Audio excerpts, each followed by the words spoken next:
Justice and Healing After Tragedy by Nicole Watt. It was a typically cloudy day in Northern Ireland when I first wandered into the Garden of Light, the memorial established to honor the 31 lives lost in the Omagh bomb of 1998.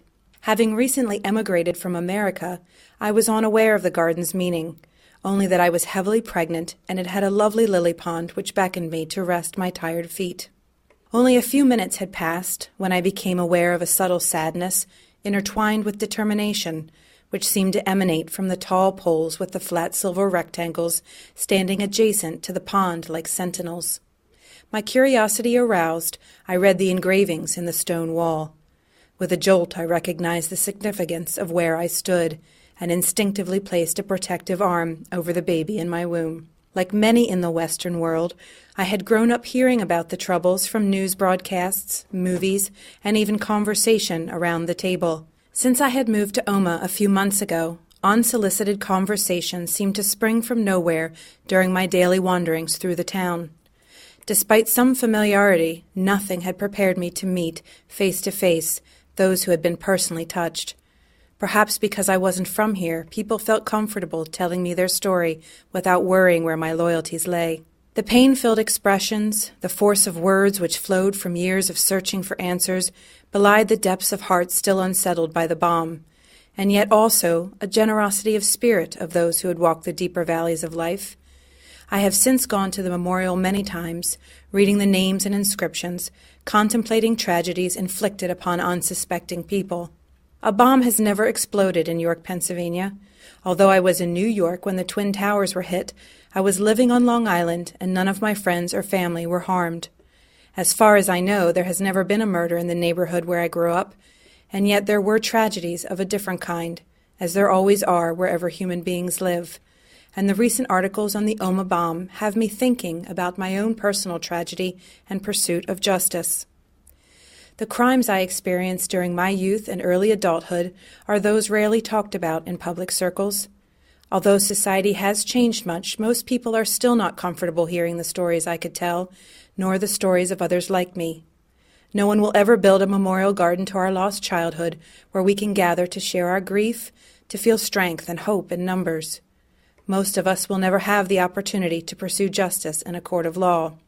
Comments in the newspaper about families pursuing convictions lead me to believe that unless the accused are found guilty and damages are won, victims are denied closure. Is this true, or is this the rhetoric of solicitors and politicians who enjoy financial gain at the expense of those who live in incompleteness and angst? Defending the innocent and holding lawbreakers accountable is vital in a healthy society. However, I am all too aware, as are most of us, that the human justice system, made of imperfect people in an imperfect world, rarely satisfies our need for resolution. The bitterness and pain can linger for years, even decades, poisoning our lives and the lives of those we love. What is the answer, then? As a fellow sojourner on the path of injustice, I have come to believe that healing, closure, and justice is possible, even in the absence of monetary compensation or an admission of guilt. I know because this is what has happened in my life, but believing in it takes a shift in perception. I have never had the opportunity to take those who harmed me to court, and yet justice has entered my life in the form of purpose.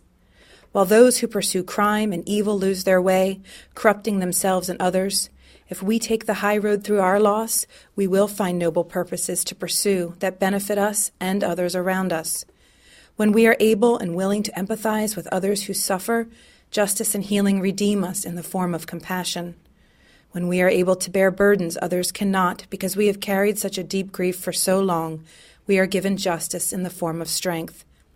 When the suffering that has gouged our hearts one day, perhaps far down the road, creates a deep well that can now experience incredible joy and love, that no longer takes a single moment for granted, we experience justice and healing in the very gift of being more fully alive. When others trust us to tell us their stories, we are given the honor of being witnesses to others' lives. And by listening, we are being heard too, if not by an earthly court, then by a much higher one who judges not for this lifetime only, but for eternity. Stepping into the garden on this sunny autumn day, I am reminded of the millions who suffer and are not comforted, abused children, victims of torture, those whose stories are still bound in shame and silence.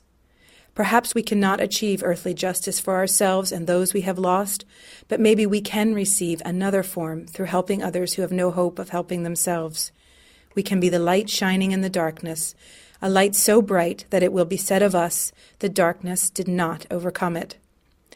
No one can tell anyone else where or how the time of healing or surrender will come, or when the pursuit of justice has reached its end. The road of grief and redemption has its own clock, and the hour ticks differently for each person. But I feel compelled to speak out for those who have shared their story with me, whether the guilty ever receive their worldly due or not. I pray for you the same things I pray for myself: a life of joy, love, healing, divine justice, and most of all, peace.